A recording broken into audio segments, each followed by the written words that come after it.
வணக்கம் அன்பர்களே, இது தகவல் சாளரம். நான் உங்கள் பிச்சை முத்து. தகவல் சாளரம் வழங்கும் போர்களின் பிடியில் பூமியின் மடி.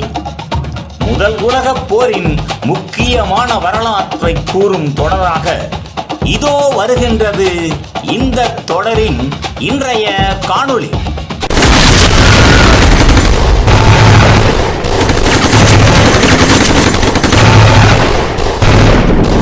போர் முனையில் இரும்பு சிங்கங்கள், டேங்குகளின் கர்ஜனை.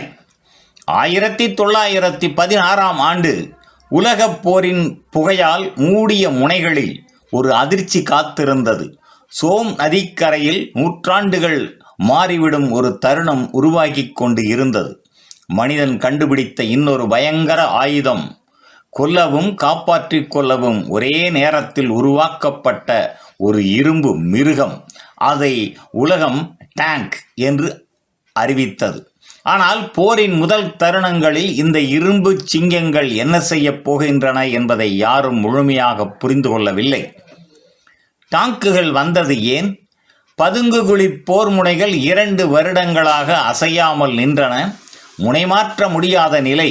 ஆயிரக்கணக்கான உயிர்களை தினமும் விழுங்கும் களிமண், முள்வேலி, துப்பாக்கி சூடு, இவை அனைத்தையும் உடைக்க ஒரு அசாதாரண சக்தி தேவைப்பட்டது. அதற்கான விடைதான் டேங்க். துப்பாக்கி சூட்டுக்கும் குண்டுகளுக்கும் எதிராக நின்று செல்கின்ற ஒரு இரும்பு சுவர். களிமண்ணில் சிக்காமல் பதுங்கு குழிகளை தாண்டும் ஒரு இயந்திரம். இது போரின் வடிவமே மாறும் என்று உறுதி அளித்தது. செப்டம்பர் 15, 1916 வரலாறு திரும்பி பார்த்த நாள்.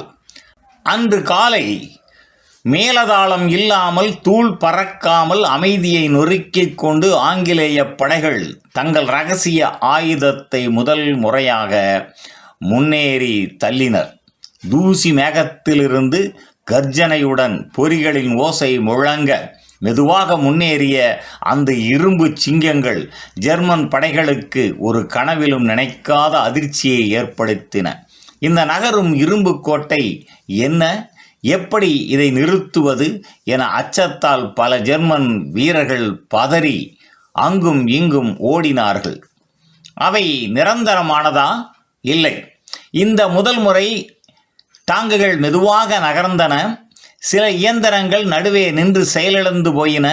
சில எரிபொருள் கசிந்தது. சில டேங்குகள் மண்ணில் சிக்கிக் கொண்டன. ஆனால் அவற்றின் உள்ளார்ந்த நோக்கம் வெற்றி பெற்றது. அந்த நாளில் ஒரு உண்மை பளிச்சென்று தெரிய வந்தது. பதுங்குகுழி போர்க்காலம் முடிந்துவிட்டது. மாறுதலின் காலம் தொடங்கிவிட்டது. டாங்குகளின் தாக்கம். சொல்லப்போனால் அந்த முதல் தாக்குதலில் ஆங்கிலேயர்களுக்கு பெரிய நிலப்பரப்பை கைப்பற்ற முடியவில்லை. ஆனால் மனதில் பதிந்த தாக்கம் மிக பெரியது. ஜெர்மனி பதற்றமடைந்து எதிர் முறையில் வடிவமைத்தது. கூட்டணி படைகள் மேலும் பல டாங்குகளை உருவாக்க தொடங்கினர். உலகம் முழுவதும் போர் நிபுணர்கள் இந்த புதிய ஆயுதம் போரின் எதிர்காலம் இதுதான் என்று உணர்ந்தனர். டாங்குகள் அப்போது வேகமாக பிறந்தன.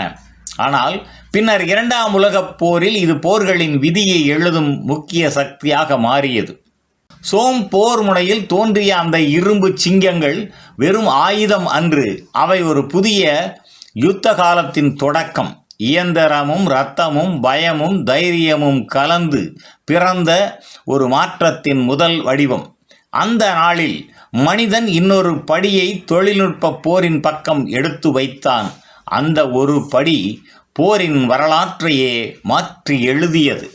நன்று நண்பர்களே, முதல் உலகப் போரின் வரலாற்று தொடரின் பிறிதொரு காணொளியில் மீண்டும் சந்திப்போம். நன்றி, வணக்கம். புதியதோர் உலகம் செய்வோம், கெட்ட போரிடும் உலகத்தை வேரோடு சாய்ப்போம்.